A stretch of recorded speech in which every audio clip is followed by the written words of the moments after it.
My pick is very clear. I want Vitaly in March. So judging from this statement, it looks like this is very likely going to be the next Devon Larratt super match. But Devon isn't completely against the idea of having another super match in between.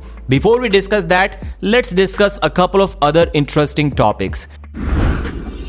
In my previous video, I said that Philip Larsson had a CT scan, but then I checked my messages again with Philip. It was an ultrasound and not a CT scan. Now it looks like he had an MRI and it showed that he has a TFCC tear, because of which he has given his statement that he has to back out of his next super match, which we already judged, because after listening to his words, it seemed to me and others that his injury was serious. He's not going to be able to pull very soon. And then this other news. February 14th, 2026, 231 pound all natural world championship. So last year Sandris won this championship at the Montana Armbenders event against RVJ. Now he's going to defend it against Adam the Warzone Wardzinski, who recently won silver at the WAF champion, who lost to Nurdalat Aider Khan in the finals in the 85 kg division. So this is a much higher weight category, 20 kilos heavier than that WAF category to be precise. So I was watching Sandris's Instagram post. He was looking jacked, he was looking lean, veins all over the place. Under all of those posts, I was almost about to write that, brother, you don't even compete these days. What are you getting juiced up for? Sandris was getting juiced up for an all natural championship. Isn't it ironic? Now let's get to our main topic.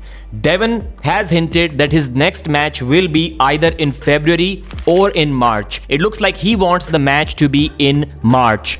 Now Devon is weighing about 275 pounds. He said that he lost a little bit of muscle mass in order to gain some health, and he's feeling good and strong at this weight. He's already bigger than what he was for the second Levan Saginashvili match, and he hasn't even bulked yet. So he's very confident that when it comes to the Vitaly Laletin match, he is going to be over 300 pounds of solid muscle, and then he's going to put a stamp on Vitaly's name once and forever. Devon is continuing to do two-hand work. He's not doing any singles or not any extreme heavy lifting or PRs in the gym at all. All of the PRs are coming on the table against arm wrestling hands and not against weights. Everything that will happen is after this match, because Vitaly is the priority. After that, he wants a match against Hermes, then maybe against Morozov, both arms, Kamil, left arm, Dadikian left arm, maybe on the right arm too in the 115 kg division,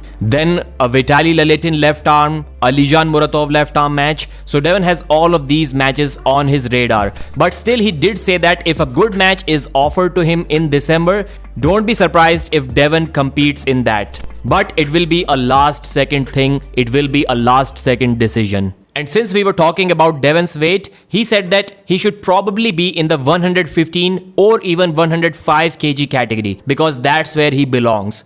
After a 10-day fast, Devon still weighed around 270 pounds. So I'm not sure how Devon is going to cut to 105 kilos so easily now. But he's still saying that a cut to 115 kg is just a 2-day thing for him, and a cut to 105 kilos is just a 2 weeks thing for him. It's very easy. But it's a lot of fun chasing Levan. That's why he will stay in the super heavyweight category. So Devon became the 105 kg champion when he defeated Oleg Petrenko for the belt. That match happened in November last year. So still it hasn't been 1 year since that match. But the upcoming Nugo versus Petrenko match is for the title. Devon will be handing over the title to that winner. So he will have his eyes on that match. It's one of his favorite matches of the night. That's it for this video. Thanks for watching, and I'll see you again.